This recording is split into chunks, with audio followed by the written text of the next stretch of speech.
Welcome to the Rugby Obsession Deep Dive.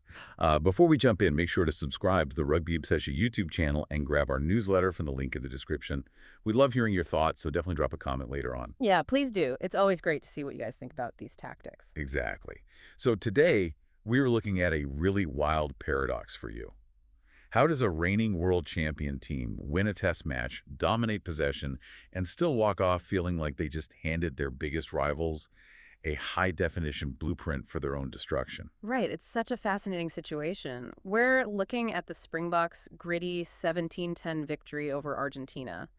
And winning ugly like that often exposes the hidden cracks in a team's foundation way better than a flawless win ever could. Totally. We're pulling from a really fantastic, detailed tactical breakdown from Planet Rugby by James Weil. It's called Argentina v Springboks, 5 Things Rassie Erasmus Learned. The mission here is to unpack why this win felt more like an alarm bell just 2 weeks before the massive Rugby's Greatest Rivalry series against the All Blacks. The context of that New Zealand series is just, well, it's everything. I mean, Rassie Erasmus wanted a hard test to see where his squad stood, and Argentina definitely delivered. They stripped away all the illusions of perfection. Okay, let's unpack this. The biggest overarching theme seems to be the end of Rassie's era of experimentation. He made 13 changes for this match. Yeah. The front 5 had literally never packed down together in a test match before. Yeah, and the tactical toll was just immediately obvious. According to the source, South Africa was second best in the air, at the breakdown, and in loose play. When you change 13 players, you lose all that invisible connective tissue, you know. Right, which brings us to the halfbacks. Cobus Reinach and Sasha Feinberg-Mngumazulu. The breakdown says they were basically passengers. The tempo never changed, and their exit strategies were so predictable. Exactly. The 9 and 10 are supposed to be the directors of the orchestra, but here there was this agonizing moment where Siya Kolisi took the ball and nobody knew what the plan was. It just ended in a knock-on. Oh, wow, total communication collapse. And then there's this mind-blowing stat. Feinberg-Mngumazulu, the fly half, racked up 24 individual carries. He was second only to his hooker. I know, it's wild. I mean, it sounds like having a point guard in basketball who just decides to drive to the hoop himself 24 times instead of running any plays for the rest of the team. Is that a sign of dominance, or is it actually just panic? It definitely points toward panic, or at least a severe lack of trust in the system outside of him. There's a massive difference between forcing a momentary advantage and actually building a backline sequence. So he just chased exclusive individual moments instead of orchestrated. Exactly. And it got so disjointed that Argentina's stand-in fullback, Santiago Carreras, actually ran the game better than the Springboks halfbacks. Handré Pollard literally had to come on late just to steady the ship. That is crazy. And Rassie admitted it post-match, right? The chopping and changing is over.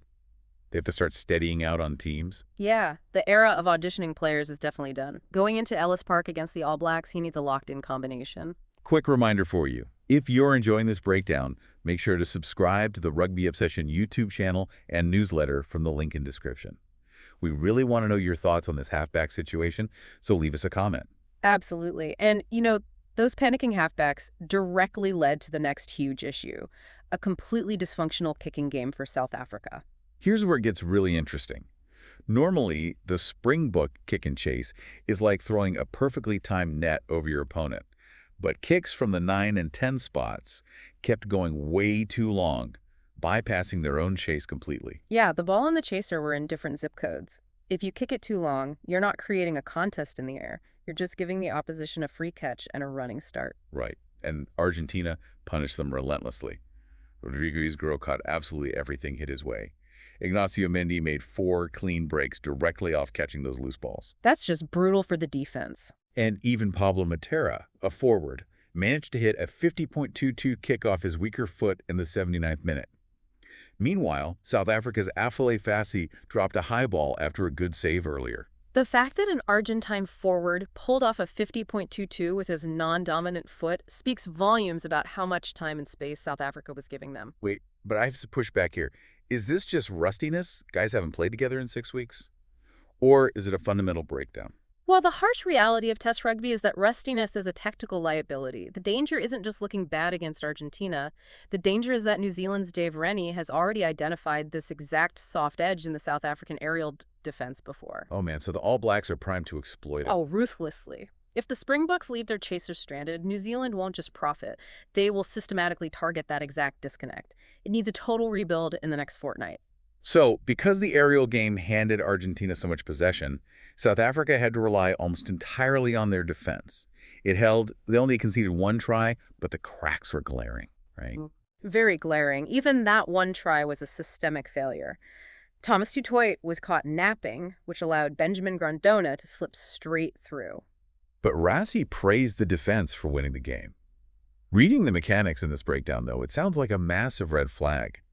Argentina figured out an answer to the famed Springbok rush defense in just 40 minutes. This raises an important question. Argentina basically carried hard down the middle, held one man wide, and used fast, close passes to fold the edge before the South African line speed could even arrive. They literally outpaced the blitz laterally. Exactly. It wasn't the defensive system that saved South Africa, it was the scramble defense behind it. Players desperately sprinting across the field to cover up structural mistakes. So if a depleted Argentine team with 4 debutants figured that out so quickly, what on earth will a fully prepared New Zealand side do? That is the absolute nightmare scenario. New Zealand has had 2 weeks and 3 tour matches to build a specific plan to dismantle that rush.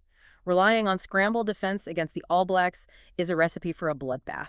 And there's a physical cost to all that scrambling, which leads us to their own attacking bottleneck. The stats here are just wild.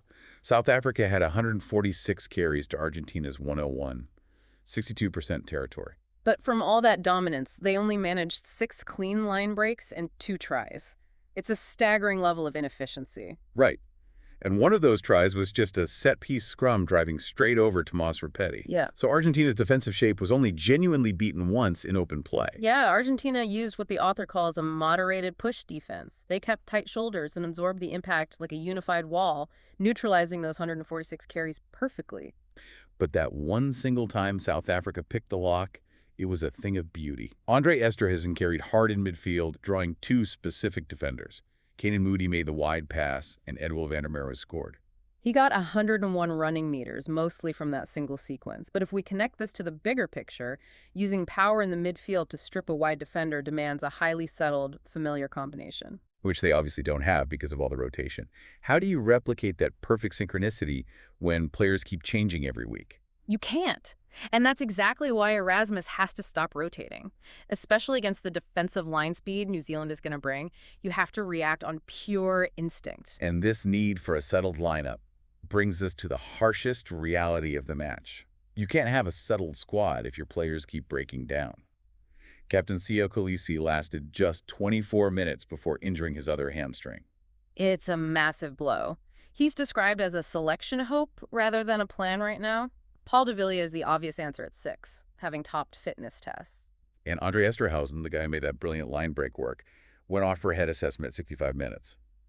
But on a positive note, Cameron Hanekom was an absolute revelation. Oh, he was a force of nature. He had 13 carries for 82 meters and a try, comfortably the best Springbok on the field. Yet Rassie Erasmus bluntly stated that Jasper Wise remains the clear #1 at number 8. Yeah, he shut that narrative down immediately. But why? If Kolisi is fragile and Hanekom's playing out of his mind, why not ride the hot hand? Where is the line between loyalty to your veterans and adapting to the game? It cuts straight to Rassie's coaching psychology. Major series against teams like the All Blacks are won on deep squad trust and established pecking orders. He wants the reliable, abrasive structure that Wise provides. He wants structure in a chaotic environment. You've got it. And look at who didn't play. Manny Libbok, Damian Willems, and Grant Williams stayed fresh in South Africa. Rassie is intentionally holding his ultimate problem solvers in reserve for the All Blacks. So he used this grueling game to expose the flaws of his depth players under extreme pressure. Wow. So wrapping this up for you, Rassie asked for a difficult test, and he got one that stripped away every single excuse. The to-do list is huge. The halfback control needs steadying. The aerial game requires a total rebuild. The midfield needs a permanent combination, and the captain's fitness is a looming shadow. It's a real reality check. Which leaves us with a truly provocative thought for you to mull over. The mighty All Blacks are waiting in Johannesburg on August 22nd, reinforced by Ardie Savea. Which is terrifying for any defense. So you have to ask yourself, was Rassie Erasmus's messy experiment against Argentina a masterstroke? Did he expose these flaws just in time to fix them privately? But did he just hand New Zealand the exact tactical blueprint to dismantle the world champions? Only time will tell. We would love to read your comments on what you think New Zealand will do with this blueprint. Again, please subscribe to the Rugby Obsession YouTube channel and newsletter from the link in description. Thank you for listening to the Rugby Obsession Deep Dive, and we'll look forward to you listening to our next episode.